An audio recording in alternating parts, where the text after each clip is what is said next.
menciono a crença que eu tenho numa palavra chamada legado. Muitas vezes eu menciono aqui na igreja que o próximo, ou um dos próximos pastores desta igreja pode ainda estar no ventre de uma das irmãs, ou ainda para ser gerado. E hoje tem um significado todo especial receber o Davi aqui com a gente. Eu tenho que estar fazendo umas contas ali, porque eu estava tendo dificuldade de acreditar, porque eu vou fazer 30 esse ano. Nem de convertido é só isso. E eu queria chamar o Davi aqui. Os irmãos da nossa igreja e alguns irmãos também que estão aqui conheceram o Davi Merck Sênior algumas conferências atrás, quando ele trouxe para nós Eclesiastes. E na primeira noite os irmãos tiveram que levar gato por lebre, porque o avião dele não conseguiu chegar a tempo e eu tive que substituí-lo, né? Mas na segunda noite a qualidade melhorou. E hoje nós temos aqui o Davi Merck Jr. Nesse ponto, inclusive, nós somos xarás. E como eu disse, irmãos, é algo tremendo. Quando eu cheguei no seminário, ele tinha 5 anos de idade. Por isso que eu estou dizendo que a matemática não bate, porque, como eu falei... Então, para nós, irmãos, é uma grande alegria, particularmente para mim e para minha esposa, né, que vimos, inclusive aprendemos, nesse caso, Davi foi a cobaia, né? Aprendemos bastante sobre criação de filhos, vendo o Davi levando bronca, né? Do pai dele. Então, muito obrigado por isso. Não sei se meus filhos concordam com esse meu agradecimento, mas, portanto, irmãos, é uma daquelas situações de grande gratidão ao Senhor, e eu quero reforçar como vale a pena nós investirmos o máximo que pudermos nos nossos filhos, porque só o Senhor realmente sabe aquilo que fará na história deles no futuro. Então, sem mais delongas, eu quero orar e passar a palavra para o Davi, para que ele possa, através da palavra, trazer a edificação do Senhor para nós nessa noite. Deus querido, nós agradecemos pelo privilégio que temos de estar juntos aqui, a liberdade que experimentamos. Nesse momento nós agradecemos inclusive pelas muitas pessoas que tu usaste para que esse texto sagrado chegasse até nós. Desde aquele que escreveu, aos copistas, e muitos que deram a própria vida para preservar as Sagradas Escrituras. Tudo isso por causa do teu poder que estava sobre eles. E essa noite queremos nos deleitar em um texto tão maravilhoso. É o que oramos em nome de Jesus. Amém. Pronto. Boa noite, queridos. É bom estar aqui e conhecê-los pessoalmente. Já ouvi falar muito dos irmãos, especialmente do meu pai. Nesses últimos dias, conversando com ele, estava preparando para essa viagem, ele falou, olha, você precisa mandar um grande abraço, porque o tempo que, quando ele participou aqui da conferência, foi muito marcante para ele. E uma das coisas que ele falou tem a ver justamente com essa questão do legado, que o pastor Joversi falou. Ele achou fantástico as crianças que vinham conversar com ele sobre a mensagem depois da pregação. Ele falou como essa igreja tem investido na próxima geração. Então ele e minha mãe mandaram um grande abraço para os irmãos e estão orando por nós aí. Olha, é um privilégio. Eu estou me sentindo que eu estou na televisão com essa tela aqui na minha frente, né? Deve ser assim, né? Quem fala na TV, dá um jornal nacional aqui. Mas beleza. Deixa eu mostrar um pouco a minha família, que ficou lá em Atibaia. Ok, eu sou casado com a Adriana, já fazem 14 anos. Temos 3 filhos. Lila tem 10 anos, o Andrew tem 9 e o John tem 4 anos. E deixa a nossa vida muito interessante. Ele tem cada tirada que é de tirar o chapéu. É gostoso poder cantar com os irmãos. Lá no nosso caso, lá em Atibaia, na primeira igreja batista de Atibaia, fazem 5 meses que nós não podemos sentir isso aqui que nós estamos curtindo hoje à noite, cantar juntos. Só 2 semanas atrás que nós pudemos aos poucos permitir alguns voltarem, mas as restrições ainda são bem grandes. Nós temos muitos na igreja com várias a idade, faixa de risco. Como é gostoso, porém, estar com os irmãos cantando juntos e ouvir o povo de Deus cantar. Que saudades desse momento. Abra sua Bíblia em Esther. Esther, capítulo 1.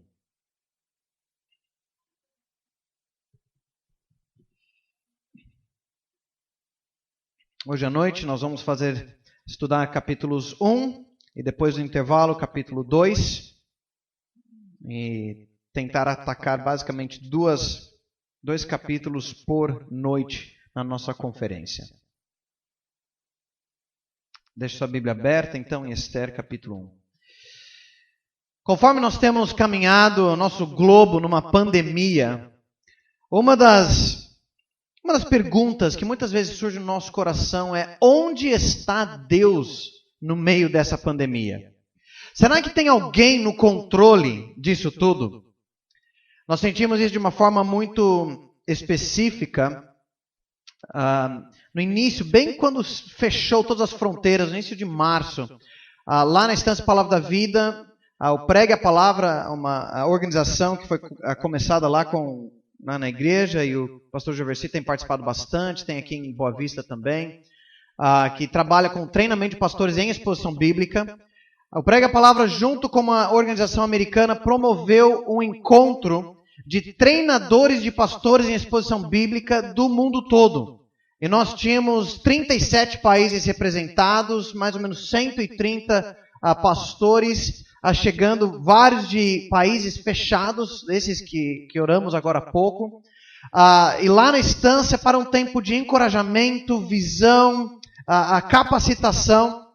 Mas no meio desse congresso, começou a explodir as notícias da pandemia, países estavam fechando suas fronteiras, e foi aquela correria para fazer com que esses irmãos chegassem de volta em suas casas. Vários deles pegando os últimos voos que entraram no seu país antes de fechar as fronteiras. Tínhamos até alguns cônsul ligando, falando para dar um jeito de deixar o pessoal sair. E quando a poeira baixou, todo mundo tinha conseguido voltar para casa. Menos 2. 2 irmãos, o Sérgio e o Ezequiel, pastores do Haiti, que tinham saído do seu país, tinham viajado pela primeira vez, viajado de avião, não falavam português, não falavam inglês, e quando tentamos mandá-los de volta já era tarde demais. Não havia mais voo que chegasse no seu país. Começou então aquela correria lá nos Estados Unidos, aqui no Brasil, tentando fazer de tudo, mas nada. Fronteiras fechadas. 1 semana, 2 semanas, 3 semanas. Os 2 com filhos pequenos em casa, seus ministérios lá de volta no Haiti, um país muito necessitado.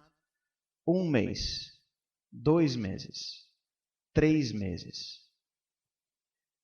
Chegou a um ponto que o Sérgio e Ezequiel compartilhavam a dor de cada vez suas passagens serem adiados.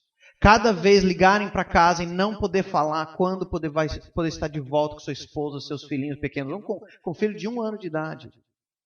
Passando meses num país que não fala a língua. 1 hora depois de mais uma vez chegar as notícias ruins de que não voltariam para casa e seria talvez só para o final do ano, um deles começou a chorar e falar com outro pastor, colega nosso. Por que Deus está fazendo isso? Por que isso está acontecendo comigo? As autoridades, nem aí para eles. A gente tentando nos Estados Unidos, no Brasil, no Haiti, nada. Querido, será que você já desanimou de tanto assistir o jornal e ver tanta bagunça, tanto descontrole? Onde está Deus, talvez não só pensando no mundo, mas na sua vida? E todos nós passamos por momentos em que parece que Deus está ausente. casamentos desmoronando, emprego perdido.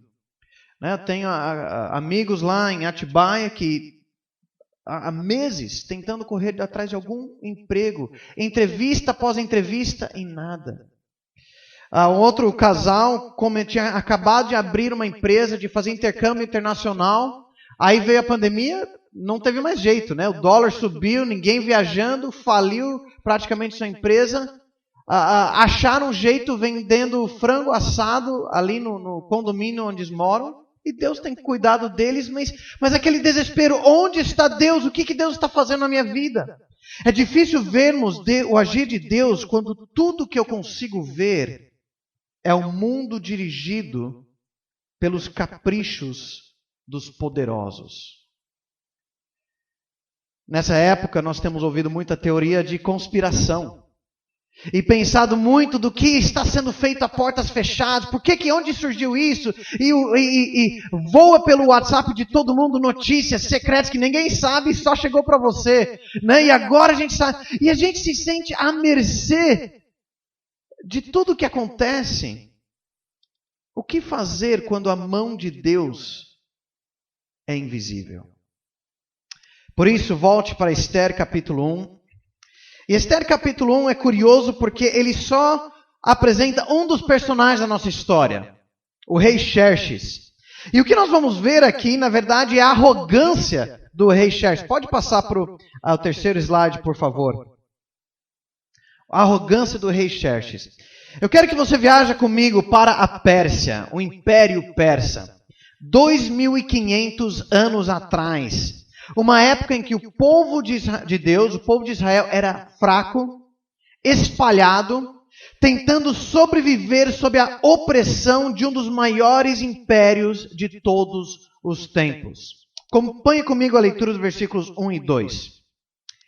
Foi no tempo de Xerxes, que reinou sobre 127 províncias, desde a Índia até a Etiópia. Naquela época, o rei Xerxes reinava em seu trono na cidadela de Suzã. Vamos dar uma parada por aí, a gente já continua no restante da frase. Ok? O que você já aprende sobre o rei Xerxes aqui? Nós somos apresentados a ele, no hebraico o nome dele Assuero, mas conhecido como Xerxes o Grande. Ele era rei de mar a mar. O território do Império Persa naquela época era quase o tamanho do Brasil. Tocava em 3 continentes, parte da África, Ásia e um pouquinho da Europa, e o Xerxes queria mais. Ele era rei sobre 44% da população mundial da época. Se fosse nos dias de hoje, era como se ele governasse sobre América do Norte, América do Sul, Europa, África, Rússia e mais alguma coisa. Ele mandava muito. Tinha muito poder. E a história então começa com o grande imperador sentado sobre o seu trono na sua famosa capital de Suzã. Ele acabou nos seus primeiros anos de reinado de suprimir algumas rebeliões dos egípcios, babilônios, e agora o seu poder é absoluto. Agora é hora de expandir ainda mais o seu império para abranger todo o mundo conhecido. O que faltava? O seu olhar estava se voltando para a Europa, especificamente a Grécia, onde o seu pai tinha tentado invadir e foi derrotado pelos gregos. E algo arde em seu coração para superar o seu pai e conquistar esses povos indomáveis. Só que antes de ele poder fazer essa invasão da Europa, da Grécia, ele precisa provar que ele é capaz. Então, ele vai exibir a sua arrogância, o seu poder, nos versículos 3 a 9. Acompanha comigo. Olha a arrogância de Xerxes sendo exibida. Continuando no versículo 3. Então, no terceiro ano do seu reinado, deu um banquete a todos os seus nobres e oficiais. Estavam presentes os líderes militares da Pérsia e da Média, os príncipes e os nobres das províncias. Durante 180 dias, ele mostrou a enorme riqueza do seu poder e o esplendor e a glória de sua majestade. Terminados esses dias, o rei deu um banquete no jardim interno do palácio, de 7 dias para todo o povo que estava na cidadela de Suzã, do mais rico ao mais pobre. O jardim possuía forrações em branco e azul, presas com cordas de linho branco e tecido vermelho, ligados por anéis de prata a colunas de mármore. Tinha assentos de ouro e de prata num piso de mosaico de pórfiro, mármore, madrepérola e outras pedras preciosas. Pela generosidade do rei, o vinho real era servido em grande quantidade, em diferentes taças de ouro. E por ordem real, cada convidado tinha permissão de beber o quanto desejasse, pois o rei tinha dado instruções a todos os mordomos do palácio que os servissem à vontade. Enquanto isso, a rainha Vasti também oferecia um banquete às mulheres no palácio do rei Xerxes. Esta festa tinha o seu foco o rei. Olha o versículo 4. O propósito dessa festa que durou 6 meses era exibir o esplendor da sua glória, sua riqueza, sua majestade, a sua grandeza. Você pode imaginar, você já pagou festa de casamento? Né? A gente faz uma noite de festa de casamento e já você tem que tirar empréstimo no banco. Então, esse rei faz uma festa de 6 meses para todo o seu exército nobres e termina com 7 dias para uma festa para a cidade inteira, de rico a pobre, para mostrar quanto mais ele pode dar, mostra ainda maior a sua riqueza. Agora, quando nós conhecemos mais sobre o rei pela história e pelo próprio livro de Esther, nós aprendemos um pouco mais desse rei que reinava para mostrar a sua riqueza, a sua glória, da sua própria majestade, a sua arrogância. Ele, de fato, nós vemos que ele reinava com cobiça e impulsos. Ele era conhecido justamente pelos seus excessos: bebida, mulheres, ira. O historiador Heródoto, ele conta que quando, mais para frente, ele foi invadir a Grécia, e vários dos seus navios foram destruídos por uma tempestade, Xerxes ficou tão bravo com o mar e a tempestade, que ele mandou alguns dos seus soldados entrarem na praia, entrarem na água, com chicotes, para chicotear, açoitar o mar, xingar o mar, para ver se aprendia para não fazer mais isso. Esse era o caráter desse homem. A história também conta das suas intrigas no palácio com as mulheres, fora as suas muitas concubinas e esposas. Era um camarada complicado. Mas o propósito dele era se gabar da sua grandeza. Era o típico churrasco aqui de homens, né? Só que exponencialmente maior. Se gabar orgulhosamente das suas conquistas, né? Mostrar os seus troféus, né? No caso, carro novo, moto, se fosse nos dias de hoje, mostrar tudo que conquistou, e o rei quer mostrar isso. Beber muito com seus amigos, com a cúpula do império. Nós vemos ao longo do livro de Esther que esse rei bebe o tempo inteiro nessas festas de bebedeira dele. Mas termina também com ostentação sexual, de se gabar das suas conquistas com as mulheres. Muito parecido quando junta churrasco de homens aí do mundo. E é isso que ele faz. E é nessa hora que o seu orgulho é ferido, ao querer mostrar, exibir o seu objeto mais precioso, a rainha Vasti. Então, pode ir passando, a arrogância de Xerxes é exibida e a arrogância de Xerxes é ferida. Olha os versículos 10 a 12. No 7º dia, quando o rei Xerxes já estava alegre por causa do vinho, ou seja, embriagado, ordenou aos 7 oficiais que o serviam, Meumã, Bistã, Arbona, Bigtá, Abagta, Zetar e Carcás, que lhe trouxessem à sua presença a rainha Vasti, usando a coroa real. Ele queria mostrar aos seus súditos e aos nobres a beleza dela, pois era, de fato, muito bonita. Quando, porém, os oficiais transmitiram a ordem do rei à rainha Vasti, esta se recusou a ir. E o rei ficou furioso e indignado.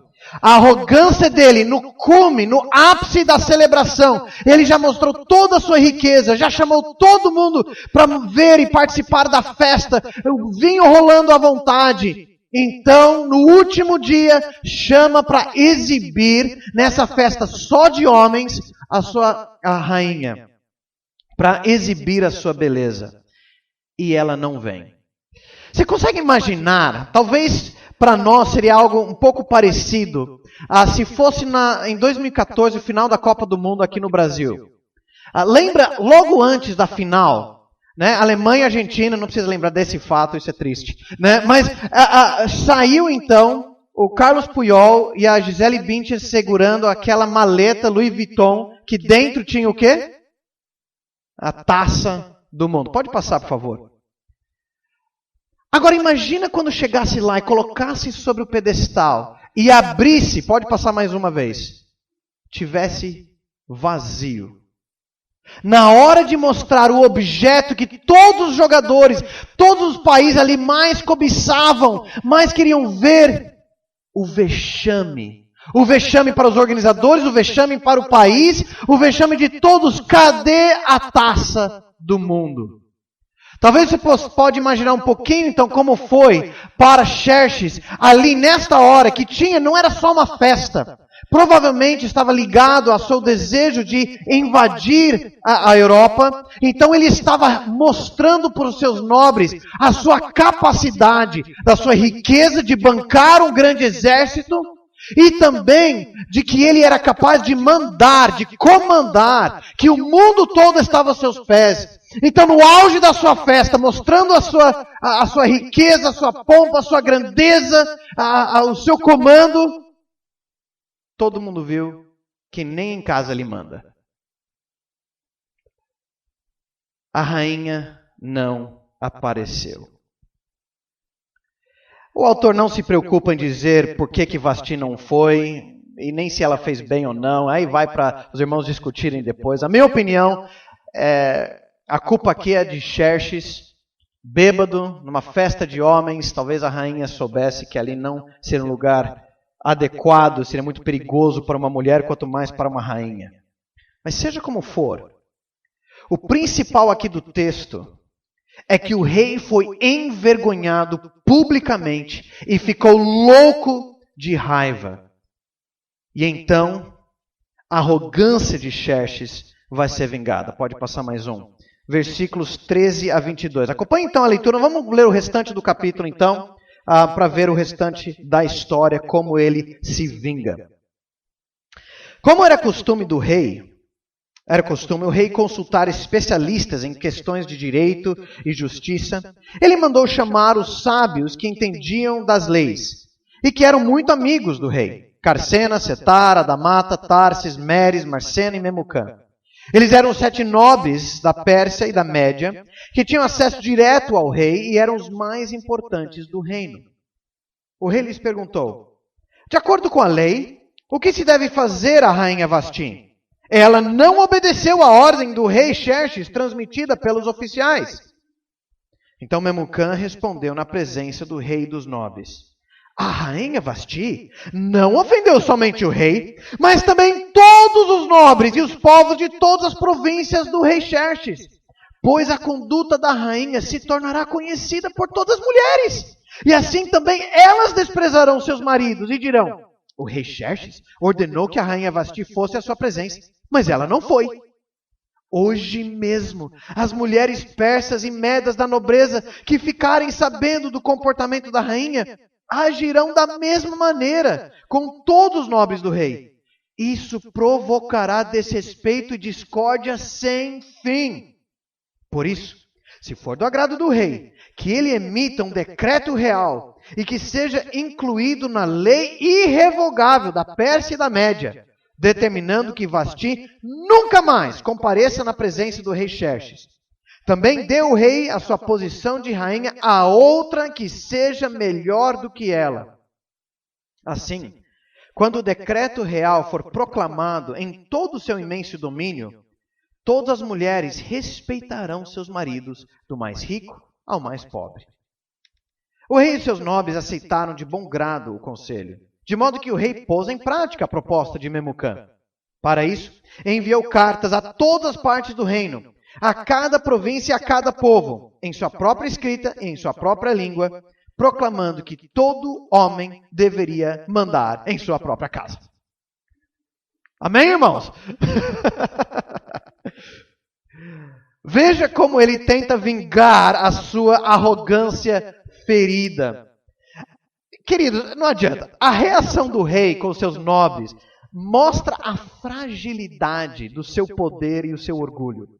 Para consertar um problema doméstico, tudo bem, que público, e salvar as aparências, precisam de um decreto imperial. Tenta imaginar, se fosse aqui no Brasil, talvez seria algo assim.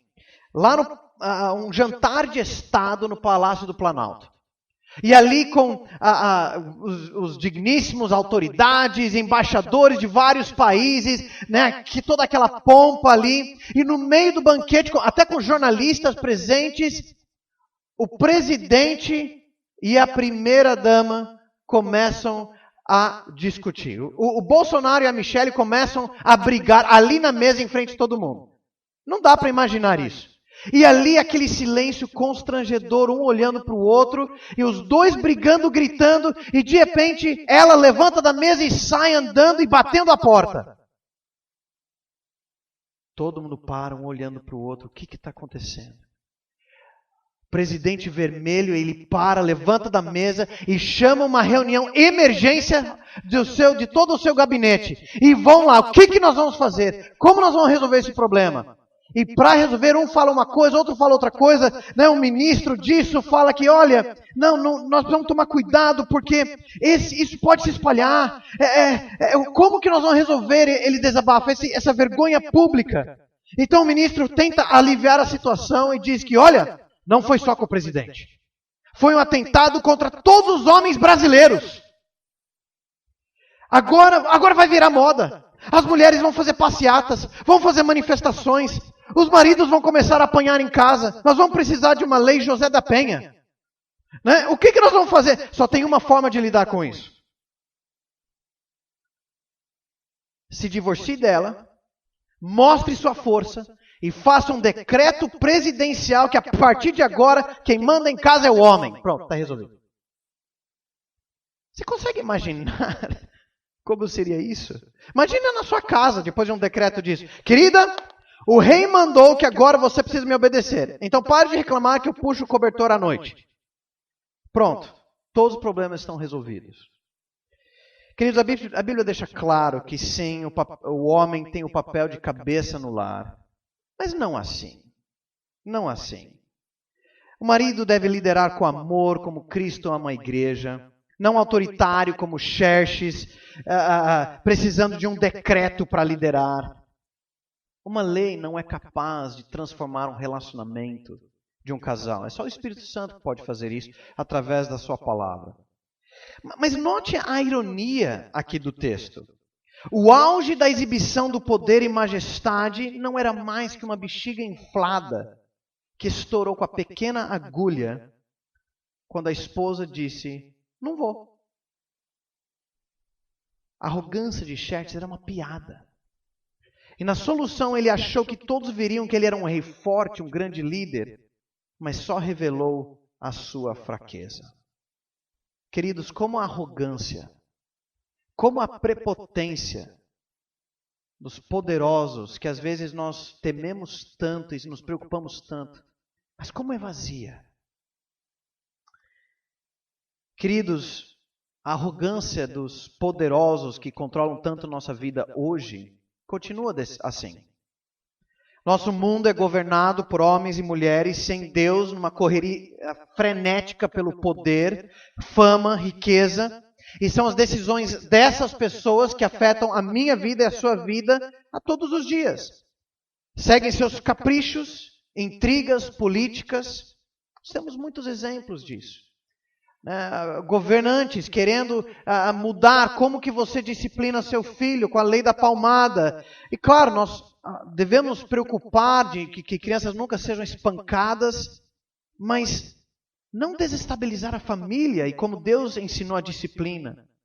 Leis quanto à homofobia e a nova revolução sexual, que ninguém sabe mais, tentando redefinir o que é homem, mulher, e os caprichos de pessoas lá na cúpula do poder, afeta todos nós no dia a dia, tentando amordaçar princípios bíblicos quanto à sexualidade e pudor.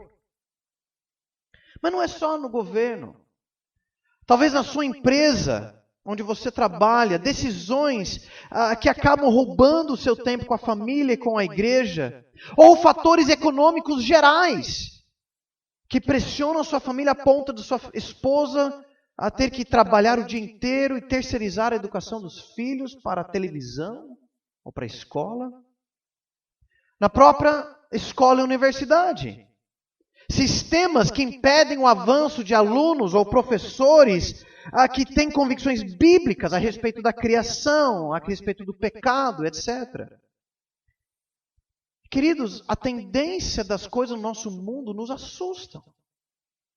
Somos pressionados, nos sentimos acuados. Nós olhamos e percebemos que não temos capacidade nenhuma de lutar contra isso.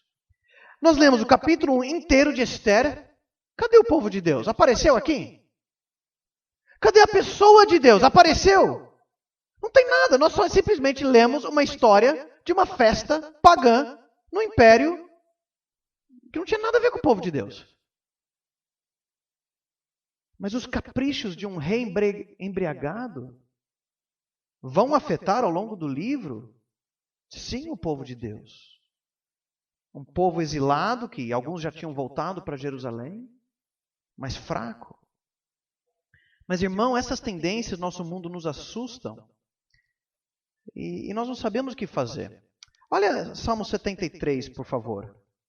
Salmo 73, um salmo, nós não vamos ler todo ele, mas eu encorajo você a ler depois em casa. O Salmo 73, um salmo de Asaf, em que ele abre o coração para Deus da sua frustração, porque ele fala, olha, versículo 1, certamente Deus é bom para Israel. Eu acredito que Deus é bom para os puros de coração. Mas sei lá, viu? A gente podia, o hebraico está assim, sei lá, não. Ele diz, enquanto a mim meus pés quase tropeçaram. Por quê? Ele começa a ver que esse mundo é controlado pelos caprichos dos ímpios, estão nem aí para Deus, e dá tudo certo. Olha os versículos 3 a 12, como ele descreve isso, que é real no nosso mundo hoje. Pois tive inveja dos arrogantes quando vi a prosperidade desses ímpios. Olha como eles são. Eles não passam por sofrimento, têm o corpo saudável e forte, estão livres dos fardos de todos, não são atingidos por coronavírus, quer dizer, por doenças como os outros homens. Por isso o orgulho lhes serve de colar e eles se vestem de violência. Do seu íntimo brota a maldade, da sua mente transborda maquinações. Eles zombam e falam com más intenções. Em sua arrogância ameaçam com opressão. Com a boca arrogam a si os céus e com a língua se apossam da terra. Por isso o seu povo se volta para eles e bebe suas palavras até saciar-se. Eles dizem, como saberá Deus? Terá conhecimento o Altíssimo? Assim são os impuros, sempre despreocupados, aumentam suas riquezas. Queridos, essa é a dificuldade que nós enfrentamos ao olhar ao nosso redor e ver, parece que quem não quer saber de Deus é quem está tudo bem. É quem manda nesse mundo e está tudo funcionando, dando certo. E com isso, quais são algumas reações? Algumas pessoas, alguns crentes, infelizmente, falam, se o pessoal assim manda, se o governo manda assim para fazer nessas áreas que vão contra a palavra de Deus, então está fazer o quê? Nós não podemos fazer nada, não é? Outros já celebram e bebem as fofocas e as intrigas imorais de celebridades. E qualquer video show que tem, qualquer notícia sobre o novo encrenca, o novo capricho, a nova intriga lá em Hollywood, e a gente bebe. Não, eu sei que é errado, mas eu me interesso, eu quero saber. Cada vez mais sentimos que nosso espaço é menor, mais difícil de ser um seguidor de Cristo Jesus. Mas o que mais nos assusta muitas vezes é que não conseguimos ver a mão de Deus agindo. Por que Deus não faz nada? Por que tantas igrejas têm abandonado o Evangelho? Por que tantos passam ilesos depois de tantas barbaridades? Onde está a mão de Deus? Interessante que no livro de Esther, o nome de Deus nunca aparece. Nunca ele fala do Senhor, Deus, Yahvé, nem sequer uma vez no livro. Ele não aparece. Ou será que não? Quando tomamos um passo para trás e olhamos a história como um todo, porém, percebemos que Deus está em todo lugar nesse livro. As coincidências, as inversões de sorte da história são impossíveis sem um Deus soberano que está agindo por trás das cenas. Como alguém já disse, é a mão invisível de Deus que move a luva da história. Nós vemos só a luva agindo dos acontecimentos em nossa vida ao redor do mundo. Mas é a mão invisível de Deus soberano que está agindo. E aqui que nós podemos já talvez pensar na grande ideia desse capítulo. Pode passar, por favor? Resumindo o capítulo 1. Apesar da arrogância dos homens, a mão invisível de Deus guia a história. E já comecemos a ter um pequeno lampejo disso no capítulo 1. É realmente só uma história de intrigas no palácio de um rei pagão. Mas Deus está agindo. Vasti foi tirado, abrindo espaço para, olha o versículo 19, outra que seja melhor do que ela. Quem será essa outra que vai ser melhor do que ela? Vai ser a própria Esther. Deus já está preparando o caminho. Se a gente for mais para frente na história, nós vamos ver que vai surgir um grande inimigo, Amã, que vai tentar exterminar o povo de Deus. Mas ele não entrou em cena ainda. Nem Esther, nem Mardoqueu entraram em cena ainda. Mas Deus no capítulo 1 já está movendo as peças. Antes até da ameaça existir. Olha que fantástico isso. Os judeus nem imaginam que eles vão correr perigo e Deus já está preparando o seu plano de salvação. Apesar da arrogância dos homens, a mão invisível de Deus guia a história. Queridos, a mão invisível de Deus guia a sua história e a minha. Nós vemos isso em toda a Bíblia. Desde antes da fundação do mundo, Deus já estava preparando o seu plano de salvação em Cristo Jesus. O Salmo 2, inclusive, mostra que por mais que os poderosos da terra se rebelam contra o Rei Jesus, Deus se ri e zomba deles, porque eu estabeleci o meu ungido, o meu rei.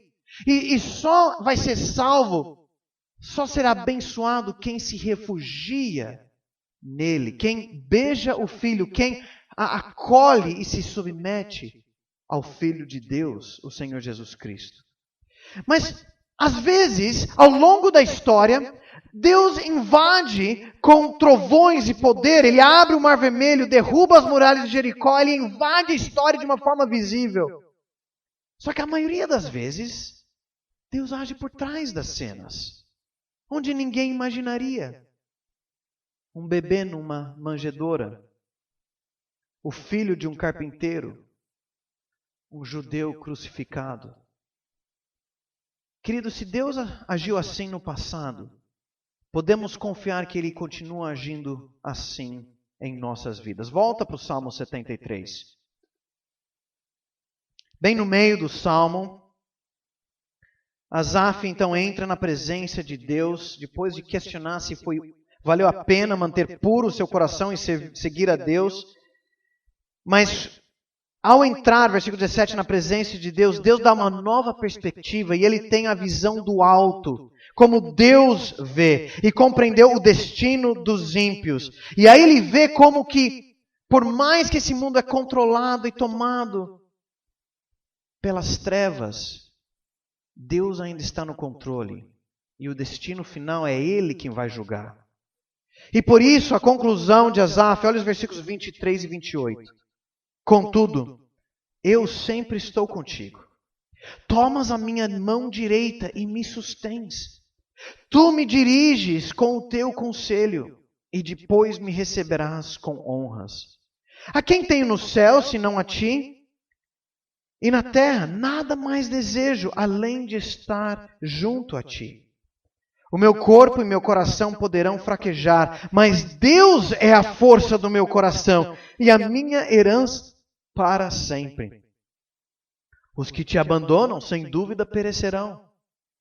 Tu destróis todos os infiéis, mas para mim, bom é estar perto de Deus. Fiz do soberano Senhor o meu refúgio. Proclamarei todos os teus feitos. Deus nos guia. Deus nos recebe em glória.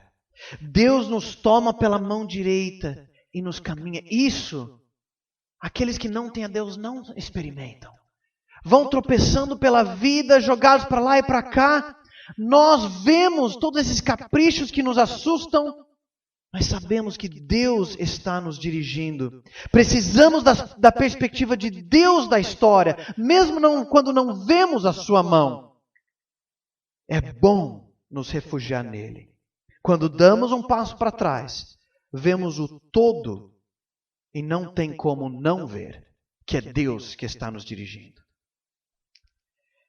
Esses dois pastores haitianos, o Sérgio e o Ezequiel, depois de mais de 100 dias aqui no Brasil, sem poder voltar para casa, sem ter resposta de consulado, de repente, amigos deles, outros haitianos que moram lá na Flórida, conseguiram contato com um empresário americano crente, que conhecia por acaso um piloto brasileiro de táxi aéreo que morava nos Estados Unidos, mas por acaso estava aqui no Brasil.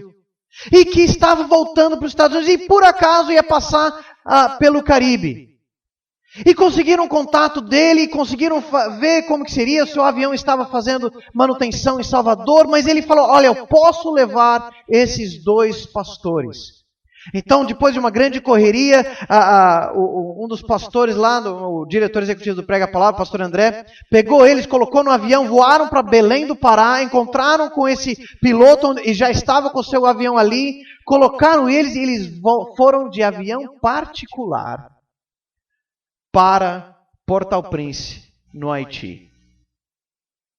Nós vimos as fotos do reencontro deles com suas famílias, igrejas. E que precioso. Por acaso, conseguiram, depois de tanto tempo.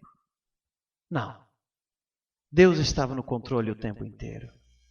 Deus estava guiando. E sabe outra? Nesse tempo que eles estavam lá em Atibaia, eles não estavam parados. Nós temos uma comunidade cada vez maior de imigrantes haitianos lá em Atibaia. Inclusive uma congregação haitiana se reúne na nossa igreja. E tem sido um grande desafio para nós, porque a gente não fala língua e tentando ministrar esses irmãos tem sido muito desafiador. Todo fim de semana que esses dois pastores estavam aqui, pregadores expositivos da palavra, se reuniam com aqueles irmãos e estavam treinando alguns deles na palavra de Deus. Deus estava agindo. Deus tem agido na minha vida. Deus tem agido na sua vida. Pense na sua história. Quando eu tinha 19 anos, ou 17 anos, meus planos eram voltar para os Estados Unidos, talvez ir para a faculdade, meus pais, familiares lá. O meu sonho era trabalhar com acampamento evangélico, mas uma coisa eu tinha certeza, eu nunca ia ser pastor. Mas quando olho para a minha vida hoje, vejo como tudo é totalmente diferente do que eu pensei. E Deus não abriu os céus e falou, agora vai, faça. Não. Foi aos poucos, conselhos, usando o povo de Deus, a igreja, outros pastores, meus pais, e também eu encontrei minha esposa, me apaixonei por ela, e direcionando para o caminho que ele tinha. Olha para a sua vida, essa última semana, talvez o último ano. E talvez você pergunte, onde está Deus? Eu só me vejo sendo jogado para lá e para cá. Mas tome um passo para trás. Olhe a sua história, veja onde você estava sem Deus. Veja como Deus conduziu seu coração rebelde até a cruz de Cristo. Veja a diferença que Ele tem feito na sua família, nos seus relacionamentos. Queridos, nós não sabemos por onde Deus vai nos levar, mas nós sabemos para onde Ele vai nos levar. Para a sua presença gloriosa. E Ele está agindo para a sua glória em nosso favor. Como devemos viver hoje? Pode para o último slide, por favor. Acho que esse é o último. Desculpa. Com confiança obediente em Deus. Não se desespere com novas leis que vão sair. Não desanime com o avanço escancarado do mal. Não recua diante dos costumes do mundo.